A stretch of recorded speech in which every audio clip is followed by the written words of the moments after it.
चलिए प्यारे बच्चों, सर्किल पॉइंट चैनल पर आप सबों का एक बार फिर स्वागत है।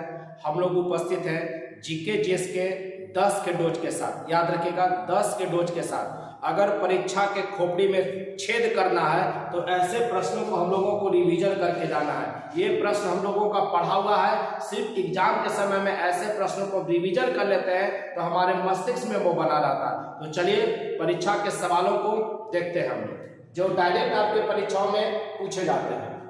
ध्यान दीजिएगा, अलकनंदा एवं भागीरथी आपस में कहाँ मिलती है? ध्यान दीजिएगा, अलकनंदा और भागीरथी आपस में कहाँ मिलती है? देवप्रयाग में मिलती है, उत्तराखंड में मिलती है। और एक बात और याद रखेगा, अलकनंदा और भागीरथी जब मिलती है तो उसको गंगा कहते हैं। क्या कहते हैं? ये दोनों के मिलने को ही आप गंगा के नाम से जानते हैं। ध्यान दीजिएगा, देवप्रयाग से यही जब भागीरथी और अलकनंदा मिल जाएगी तो देवप्रयाग से गंगा के नाम से बहती है। किस नाम से?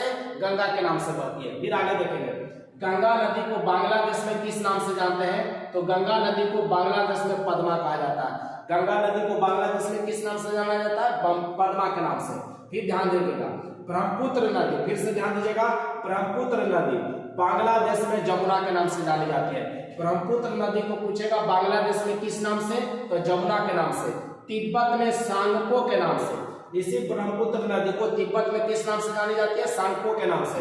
अरुणाचल प्रदेश में दिहांग, अरुणाचल प्रदेश में दिहांग, और असम में ब्रह्मपुत्र ही कहते हैं। असम में क्या कहते हैं? ब्रह्मपुत्र। फिर से ध्यान रखिएगा, ब्रह्मपुत्र नदी को बांग्लादेश में जमुना के नाम से, तिब्बत में सांगपो के नाम से, अरुणाचल में दिहांग के नाम से, और असम में ब्रह्मपुत्र के नाम से जानते हैं। और ब्रह्मपुत्र नदी पर ही सबसे बड़ा नदी द्वीप है मांजुली। पर पूछे पूरे विश्व का सबसे बड़ा नदी द्वीप, पूरे विश्व में सबसे बड़ा नदी द्वीप मांजुली किस नदी का? तो ब्रह्मपुत्र नदी का असम में है। कहाँ है? असम में।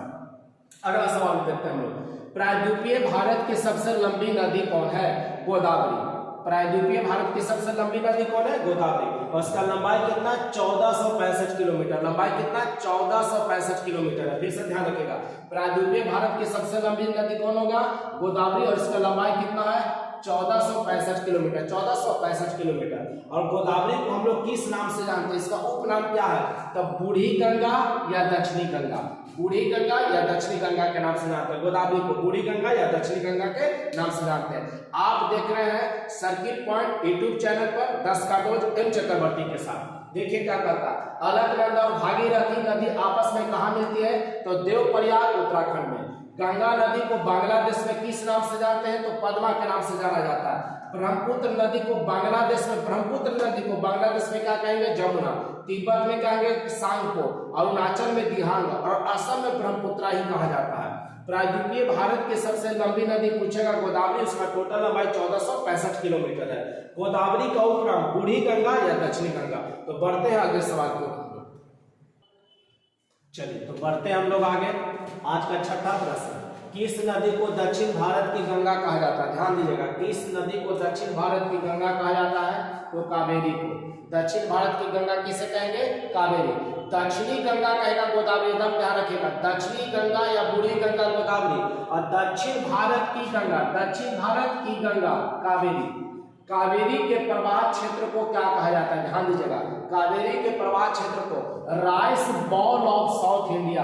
Rice ball of south India मतलब कावेरी का जो हिस्से निचली क्षेत्र हो गया, इसमें चावल की खेती काफी अच्छी होती है, इसलिए rice ball of south India के नाम से जाना जाता है। मुद्रास्फीति में आयात पर क्या प्रभाव पड़ता है? आयात, ध्यान दीजिएगा, आयात मतलब जो हम वस्तुओं विदेशों से मंगवाते हैं, तो मुद्रास्फीति में आयात पर क्या प्रभाव पड़ेगा?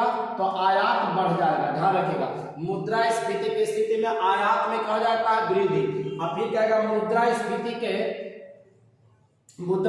की स्थिति में निर्यात पर क्या प्रभाव पड़ेगा? तो निर्यात में आ जाएगा कमी। निर्यात में क्या आ जाएगा? कमी। फिर से ध्यान दीजिएगा, किस नदी को दक्षिण भारत की गंगा? कावेरी। कावेरी के प्रवाह क्षेत्र को क्या कहेंगे? Rice ball of south India कहेंगे। मुद्रास्फीति के स्थिति में आयात पर क्या प्रभाव पड़ेगा?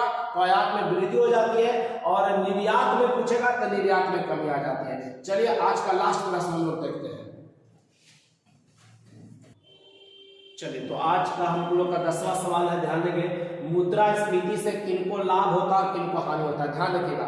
मुद्रास्फीति से किनको लाभ और किनको हानि, एक प्रश्न आपको जरूर रहेगा, ध्यान दीजिएगा।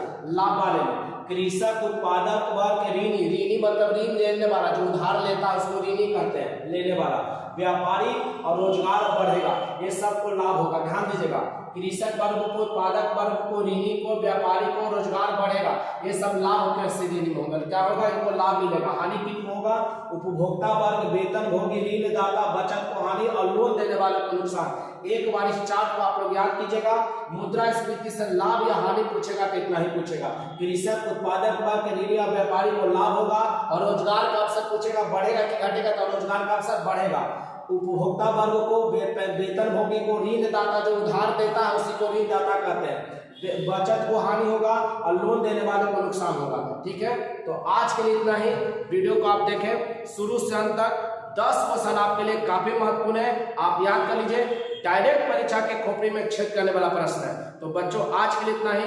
प्यारे विद्यार्थी, आप लोग से रिक्वेस्ट है कि अगर वीडियो पसंद आ रहा तो ज्यादा से ज्यादा आप लाइक करें, शेयर करें अपने दोस्तों के बीच, और सब्सक्राइब करें चैनल को। मिलते हैं अगले क्लास में, तब तक के लिए बेस्ट ऑफ लक। जय हिंद, जय भारत।